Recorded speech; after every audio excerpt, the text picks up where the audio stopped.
Our teams are curious. We want to explore whatever will make us more efficient, that will increase our speed, response to the network, simplification of work. There's so many benefits that can come from these new technologies that are being brought forward. Welcome to the Heidrick and Struggles Leadership Podcast. I'm Carlos Garcia, a partner in Heidrick's Supply Chain and Operations Officers Practice.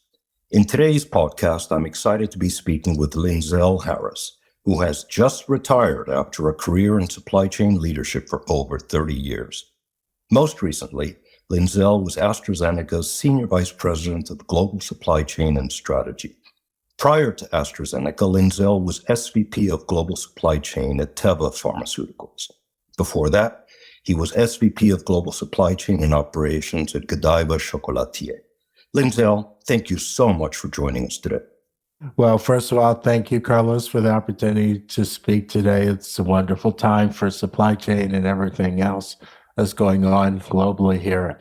This team at AstraZeneca is really focused on the patient, and with our mission of putting our patients first, it's just fantastic.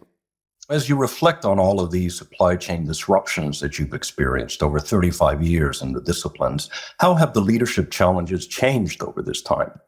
Yeah, the reflection on this is pretty interesting. I do not believe at the base of all of this, the customer and patient expectations have changed. What I will say in the disruptions is that the expectations have become more informed, they're compressed in time, they're transparent and visible. So all of these disruptions really have tested the resiliency of supply chains. So the ability to be agile, to be resilient, and to ensure that our teams are managing the situations in a connected way end to end across our value chains has really become paramount and truly important to everyone involved, including our patients. Let me ask about supply chain technologies. How do you energize and motivate your teams to understand how much value can come from the latest supply chain technologies?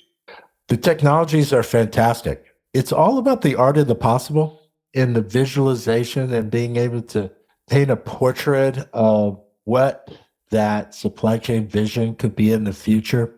I truly believe our teams are curious. We want to explore whatever will make us more efficient, that will increase our speed, response to the network, simplification of work. There's so many benefits that can come from these new technologies that are being brought forward. We've gone from a execution and reporting mindset to now you're really talking about decision support, visualization, the autonomous networks that can be created.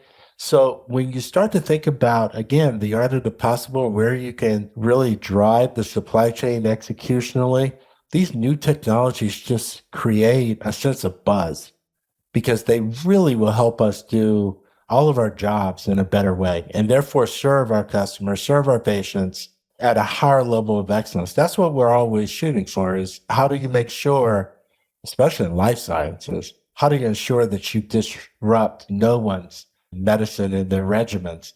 So these new technologies will really help us in the future. And our teams are really fascinated by the capabilities that are being brought forward by all of them. What leadership changes in terms of either structure or skills helped you accelerate your digitization initiatives? First, the prioritization. You must prioritize this area, this digitization in your strategy.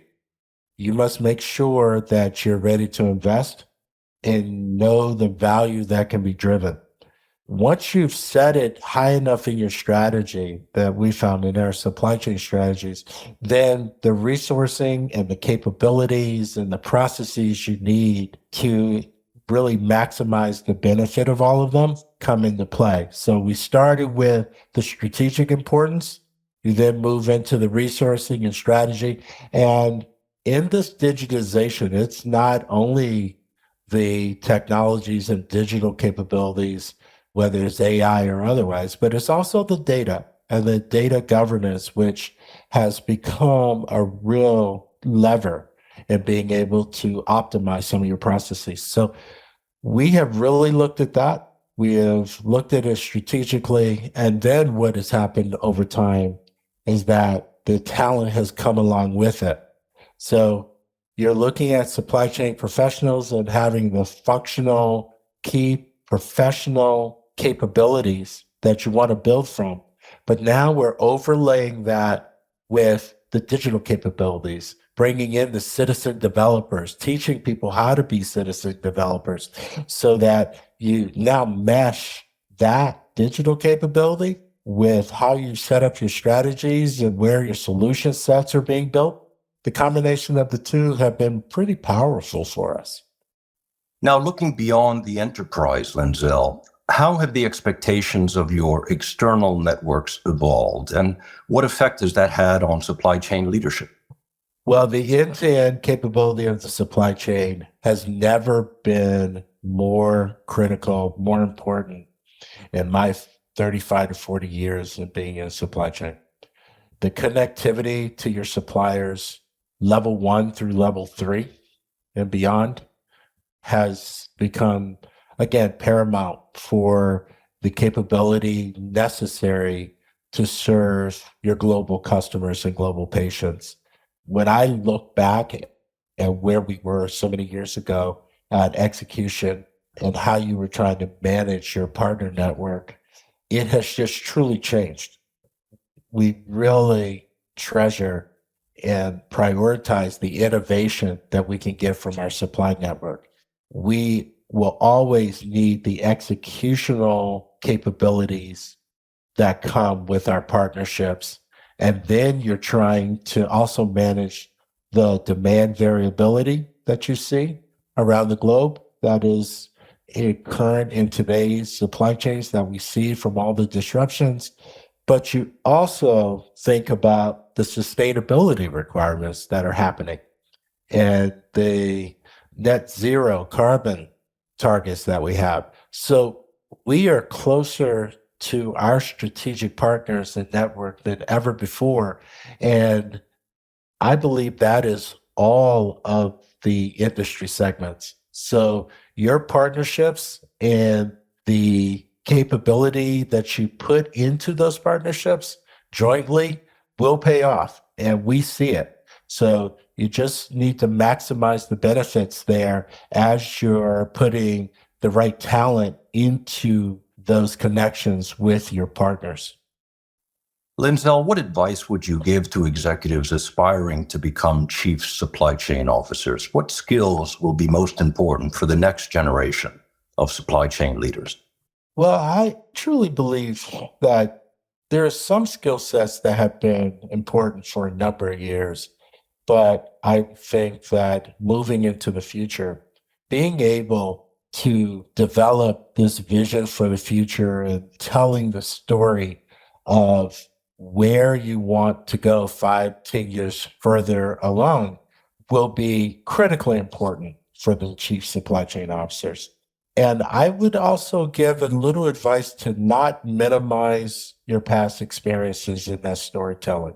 I think that the earlier generations, the multiple generations that we have in the labor force, want to hear those stories, can build off those stories, and they also allow you to build off where you need to be in the future from a process perspective and a patient expectation or a customer expectation perspective. So the storytelling is key. It's critically important.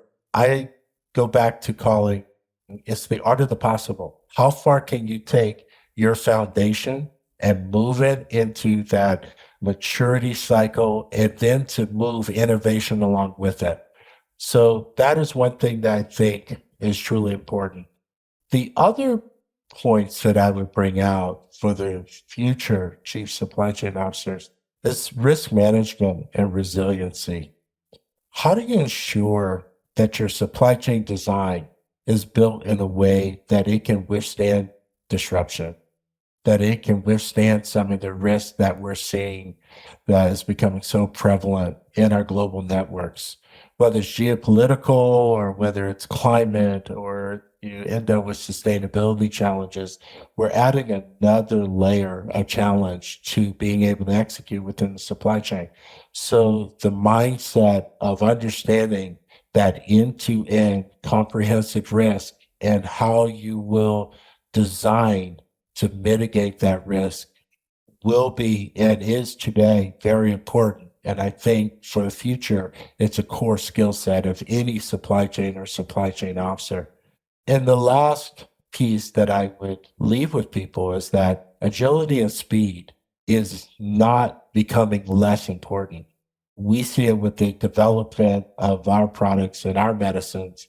You'll see it in all of the consumer marketplaces. How fast can you move through a supply chain to deliver product, both in your pipeline of new products or in your legacy products that you have established pipelines and established supply chains? So you can never forget that agility and speed is critical to delivering value. But while you're doing that, you really need to be able to mitigate the risk that the current supply chains are having to deal with. If you can be successful in both of those, then your supply chain will flourish. And at that time, as you have that foundational execution, you really need to be able to paint the picture and the story for where you want to go in that strategic horizon. Once you do that, your entire group, your organizations will be able to follow. And I think they will love hearing how they can add their value to that story. So, Carlos, that's what I would leave with the future supply chain officers. Great insights, Linzell. Thank you so much for making the time to speak with us today. Thank you for having me. It's greatly appreciated.